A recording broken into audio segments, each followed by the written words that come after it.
It's been 3 years since Sammy joined me in heaven, and the afterlife is good. We spend a lot of time with Mom and Dad, Bobby, Cass, and all our friends and family. We explore this amazing place in Baby every chance we get, and we occasionally even head down to Earth to visit Sam's son. Life is good. Look out! Hey, Sam, Dean, Daddy's back.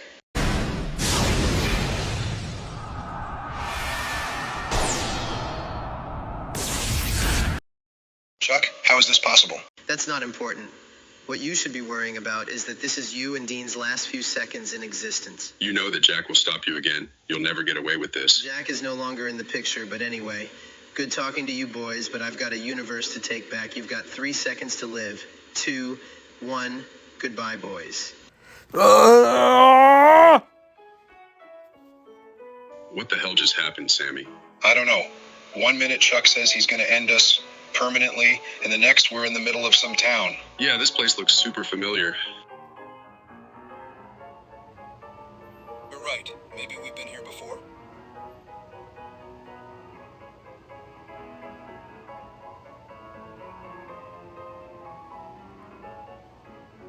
I think I know how we know this place.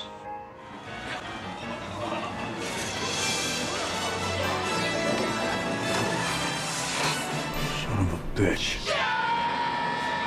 We're in Back to the Future.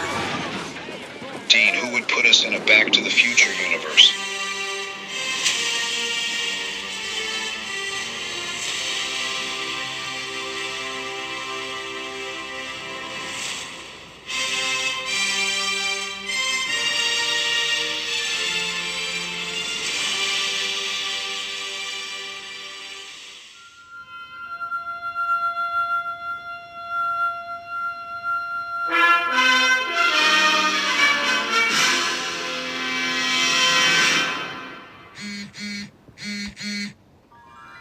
Sam and Dean both have phones ringing in their pockets. They pull them out. They're the only people in the year 1955 to have phones. And they have a message, and it just says, from a friend. Yes, I saved your asses. You're welcome. I'm sure by now you see that the place I threw you into looks familiar. I'm trying to hide you from the big guy. He's taken back control of the company and probably has his staff looking out for you over the radio as we speak. All places are being monitored as we speak, and all communications. They're looking for keywords. Don't say exact names. Don't say exact locations. We speak only in code. You probably realize you're the only people around with a phone. It gives you access to me and to the GPS of this new area you're in. If you're wondering how the big man got back in power, well, he left behind certain contingencies if he ever lost power, and he spent the last 40 years obtaining certain objects he left behind that restored his position. Now, there's a certain futuristic car that you guys need to find. You use it to travel and find certain objects before the big guy is able to. I've got to go immediately. No, I will not give away my identity, as no one knows I'm still around. Message me back when you find that car. Sam and Dean ponder about who could have possibly sent this text, but then they start thinking to the matter at hand. Well, I guess that means we need to find the DeLorean. And luckily I know Back to the Future, like the back of my hand. It's over in Doc Brown's garage on Riverside Drive. Let's use the GPS and get over there. Sam and Dean find Doc's place and look through the window just in time to see Lorraine come in and make her moves on Marty. As they're trying to figure out how and when to steal the car, they realize something very important. The car has no plutonium and can't travel through time unless it gets to the clock tower at just the right time. And if they take this car, that means Marty never gets back to his correct time. Son of a bitch. Sam and Dean are very confused. They don't know what to do. After about an hour of just pondering, they finally get another text message. Wrong car, boneheads. Well, right car, but it needs to be ours, not mine, a friend. After getting this message, they were even more baffled. After thinking for a few minutes, Sam realizes that the word ours is spelled with an H. So if ours means something a little different, maybe the word mine means something a little different. And Dean figures it out. Mine. It's the mine. We've got to go get the car that Doc left in the mine for Marty in 1885. Sam and Dean manage to find the DeLorean, and then they get to work on fixing it, trying to get it back to road-worthy, being that it hasn't been driven in 70 years. Then they get a new text message telling them where they need to go. Took you boys long enough. Now your first mission is to find the world's most famous giant boat. The very bottom level of this giant boat will be a place where valuables are kept. Among those valuables will be something that stands out as different. A hand of good, you might say. Sam and Dean realize quickly that it's a hand of God that they're looking for, something that possesses part of God's power. He probably hid these things all over the place, and he picked them up over time to get his power back. Great Scott, we're going to the Titanic. This is heaven.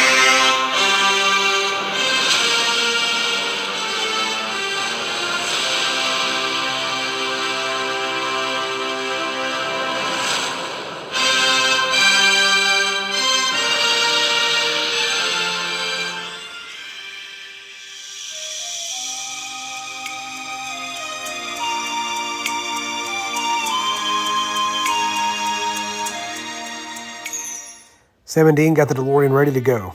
They get in it, and then they remember. Wait just a second. Titanic was in England. How are we going to get to England if we're in Hill Valley, California right now? As they're pondering this, they suddenly get another text message. Hey boys, if you need to travel somewhere beyond where you are now, just input the location into your phone GPS. It's connected to the car. It will make sure you end up exactly where you need to go. A friend. Right then, Sam reminds Dean that they don't have any plutonium. How are they going to get from place to place? And then Dean reminds him. This version of the car has Mr. Fusion. It converts trash into nuclear energy. We're fine. Sam then showed some excitement. 1912, here we come. Sorry, Sammy, we've got another stop to make first. What do you mean, Dean?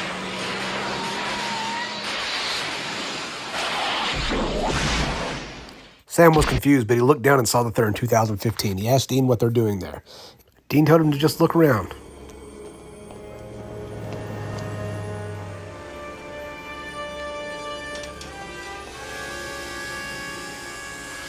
Friends, Goldie Wilson III for Wilson Hover Conversion Systems. Now, you don't have to worry about traffic.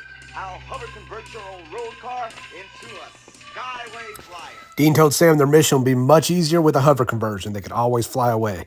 So they put it straight into the shop, and a few hours later, they got it out. As soon as the hover conversion was done, they entered the date of April the 10th, 1912. They got onto their GPS, they set it for England, and they took off.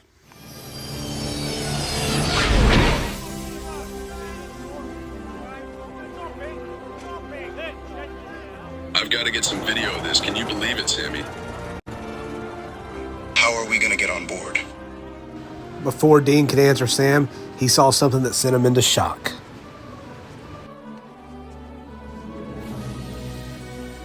Sammy, it's Rose DeWitt-Bucator. Who, Sam asks? Dean explains that it's Rose from the movie Titanic. Sam then teases Dean. How many times have you seen that movie, Dean? Shut up. Let's not forget whose favorite singer is Celine Dion, Sammy. Dean went on to say that if he heard that Celine Dion Titanic song one time, he's shooting somebody. Dean got back on the subject of wanting to meet Rose, but Sam slowed his roll. Look, man, we really do need to find a way to get onto this boat, and I don't think we can just drive the DeLorean on board. And they have to take the DeLorean with them because this thing is going to crash. Dean's idea is they just take the DeLorean into the air, they follow the ship, and they land on it at night. Sam brings up, look, there's going to be too much security.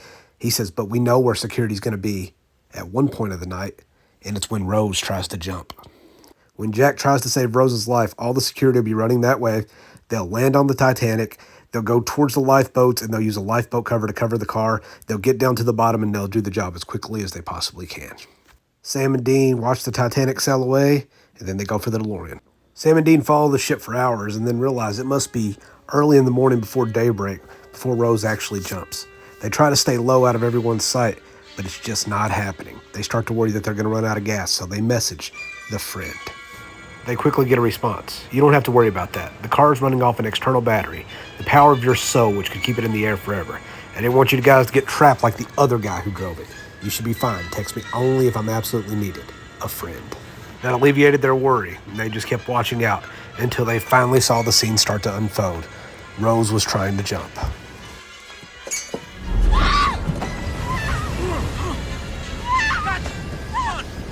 There it is, Sammy.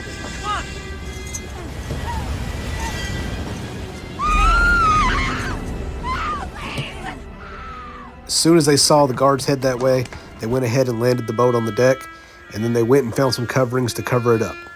They quickly changed into their 1912 era clothes and headed inside the Titanic.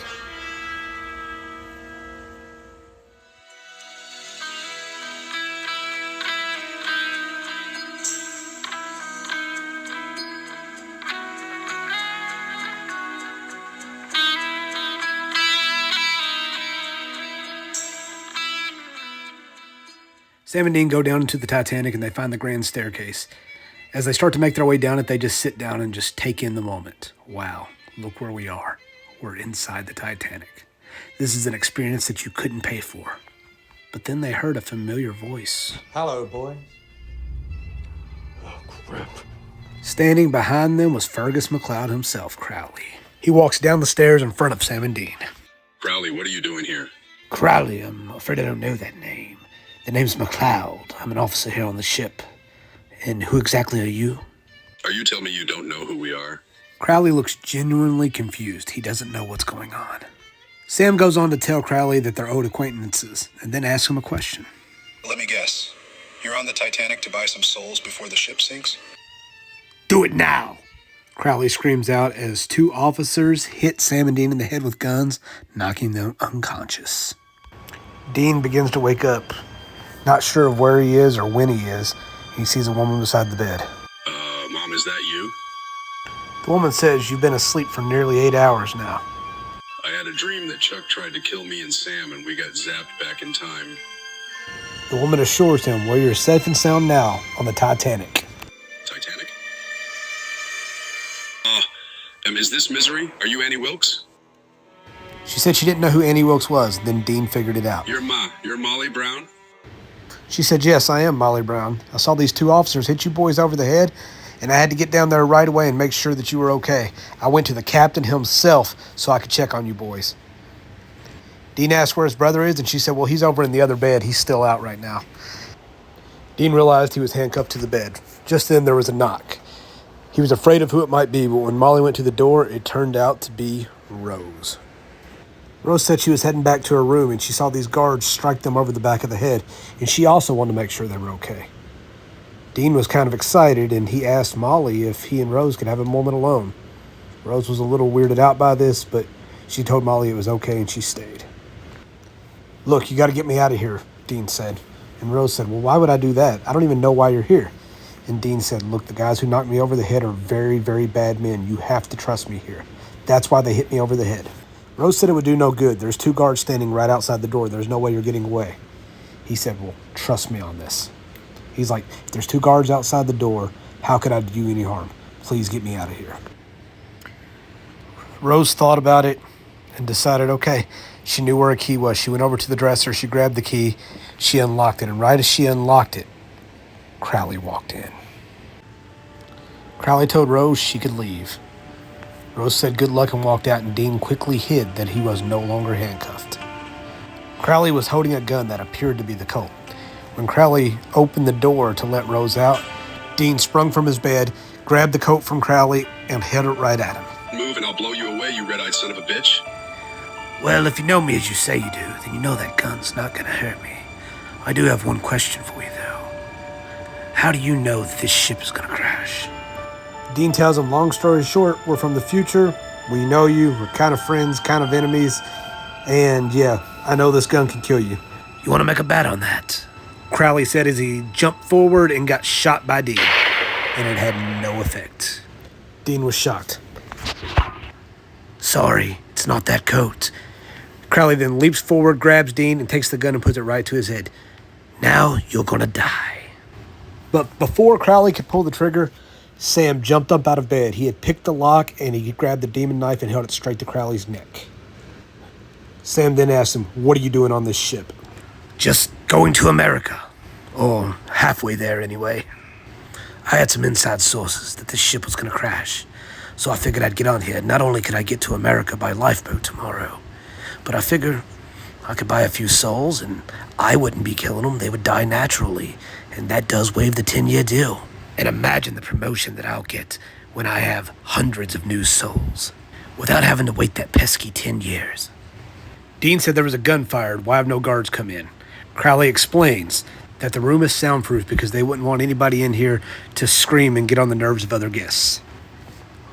While this has been going on, Dean has been carving devil's trap symbols into the handcuffs. He then puts the handcuffs on Crowley and handcuffs Crowley to the bed. "You can't just leave me here."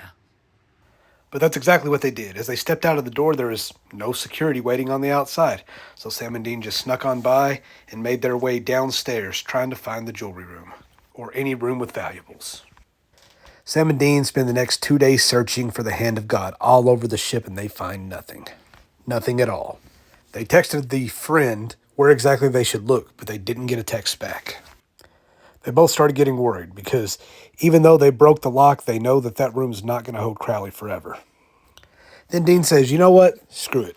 We've still got another day or two. Until he texts us back, let's just enjoy ourselves. We're on the Titanic. Right then, Dean saw somebody staring at him. It was Rose. Sam tried to convince Dean to just leave Rose alone. He said, you know, she's got Jack. Dean said, yeah, and tonight he's going to be Jack off and I'm going to have Rose in the back of a car. Sam then tells Dean, are you even sure she's of age? Dean says, I'm pretty sure she's 18. They head over to meet Rose and she asks how they escaped.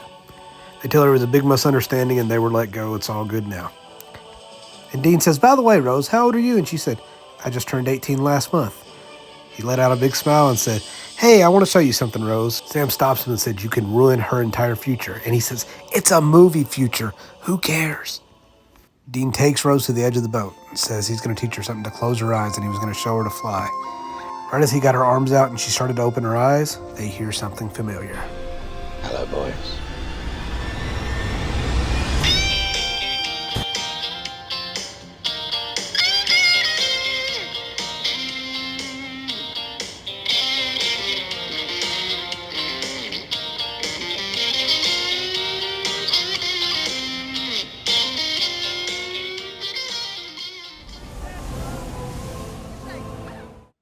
Crowley and the other ship's crewmen take Sam and Dean down into a room deep down into the Titanic.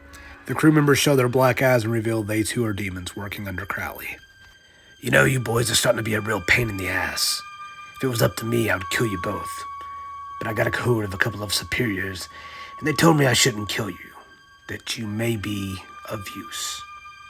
But you know, that's not my plan. They said not to kill you, but they didn't say make sure you're kept alive. This ship's gonna sink, and I'm making sure you sink with it. Dean asked just how he plans on doing that. He couldn't keep him handcuffed last time. Oh, that's easy. I'm gonna give you both tranquilizers, and you'll be out for days. Well, actually, you'll be out forever. Give it to him, boys! At that moment, a couple of the crew jab Sam and Dean in the neck with needles, and they both pass out.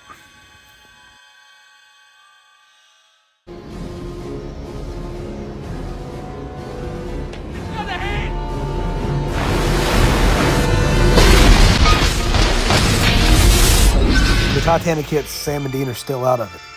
But as the water starts coming in, they begin to wake up. Sammy, wake up. The ship is sinking. Sam and Dean are both extremely groggy. The injections that they were given should have kept them out much longer, but the water and the impact woke them up. Dean asks Sam how they're going to get out of here, and Sam says that he still has the lock pick that he used last time. He picks his and Dean's locks, and now they're free. Then they realize that the door is also locked. So Sammy starts working on picking the door lock also. Sam gets it pretty quickly, and they open the door. Dean tells Sam that they have to get to the DeLorean very quickly, that it's probably already been discovered at this point, and when the ship starts sinking, it's going to go flying off the boat, and they're going to be stuck there forever and probably won't survive. They both take off running as the ship is filling up with water. They finally get to the grand staircase and work their way all the way up, running to the top of the ship. As they get to the higher levels of the ship, suddenly the lights go out. They still manage to find their way to the deck, but when they do, the ship is already sinking. As they're searching for it, they run into Jack and Rose. They tell Jack and Rose to come with them and they'll help them. Jack and Rose try to follow behind, but then they are suddenly met by Lovejoy, the bodyguard of Rose's ex-fiancé, Cal Hockley. He knocked Jack unconscious from behind. He grabbed Rose over his shoulder and took off running with her. Dean tried to go after her, but Sam stopped and said, we don't have time. We got to get to the DeLorean. He said, you pick up Jack, you take him to the DeLorean, I'll get Rose. He said, when the stern rises up and is about to go into the water, me and her will be sitting there just like the real movie. You can get us with a DeLorean. Sam runs with an unconscious Jack over his shoulder. He finds the DeLorean and it's just about to start sinking, but he gets there just in time. He puts Jack in the passenger side, he gets in the driver's side and goes into lift mode. And just as it's starting to sink, he gets it into the air. As the DeLorean started to lift off, people started falling down the Titanic on top of it.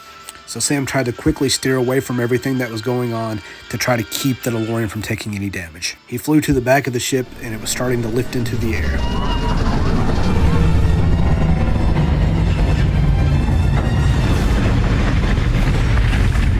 Sam flew the DeLorean above the ship to try to get Rose and Dean, but before he could do much of anything, the ship started sinking.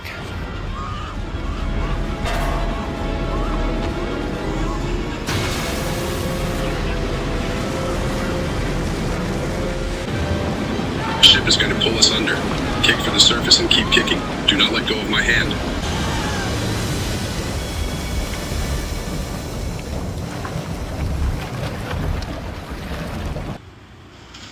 Jack finally came to. As the Titanic went under, Sam knew all he could do is try to look and pray for a miracle to find Dean.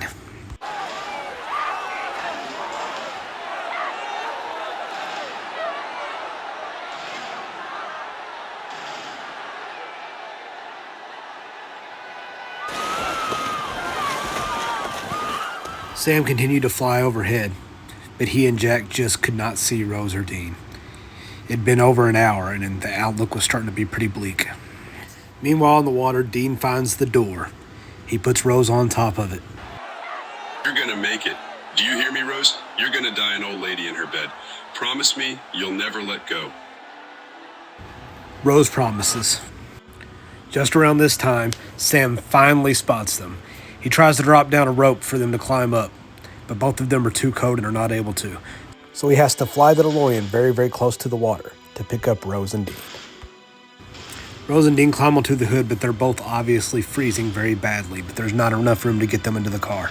Jack climbs onto the hood, and they get Rose inside the car so she can try to warm up.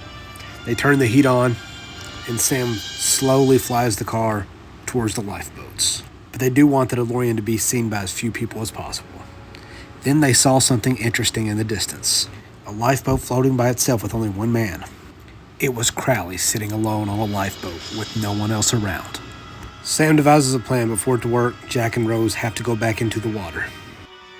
Dean is sad because he knows this is the last time he's going to see Rose. He gives her a hug and she gives him a kiss on the cheek. Then they drop into the ice-cold water below. Dean tells Sam, "Let's ram this douchebag." Dean then flies the car very quickly at Crowley, who's sitting in the boat, who has no choice but to jump up onto the hood of the car or just get smashed by it. "What the bloody hell is this thing?" As the car goes straight up into the sky, Crowley turns around facing forward and trying to figure out his next move. As Jack and Rose swim for his boat, Sam asks Dean, "Well, where are we going to go? We never got a text back and we didn't find the object on the Titanic." Dean says, "Well, until he texts us back, let's just find a new universe to go to." I wonder if they have the Dukes of Hazzard in this world. You know I love Daisy. Sam set some coordinates onto his GPS, put in a year, and with Crowley on the hood, started to go to the future. At the very last second, Crowley jumped off and plunged into the water below, miles away from anybody else with boats. Sam yelled, "Good luck finding a boat, Crowley," as they went into the future. As they went into the future, they landed right at the Duke farm. As soon as they landed, Bo and Luke come out with their bow and arrows pointed at their car. They got out and said, "Hey, we're friendly." The Dukes invited them inside for a warm bath, shower, change of clothes, and then treated them to dinner. Afterwards, Sam and Dean went to Hazard Lake just to talk about what they're going to do. They texted their friends several times and never got a response and started realizing maybe we never will. But what are we going to do until we do? And then they just decided, well, think of all that we could do. All the ghosts we could hunt, all the supernatural beings we could go after, all through history. People that are real, people that are fiction are probably all available. H.H. Holmes, Jack the Ripper, Dracula, Freddy Krueger, Michael Myers. You know what? Let's just have an adventure. Months and months went by, and they hunted things that they wanted to hunt their entire lives. They saw things they wanted to see their entire lives, and for all those months, they didn't even get a text back. They just did whatever they wanted to do throughout time, throughout history, and even throughout works of fiction. They hunted killers, creatures, and monsters, real and fake, and just enjoyed life. Until one day, after months and months, they finally get a text message.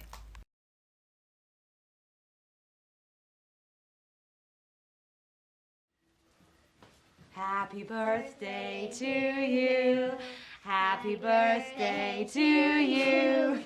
Happy birthday, dear Daddy. Happy birthday to you. Happy birthday, darling. I love you, Daddy. I love you too.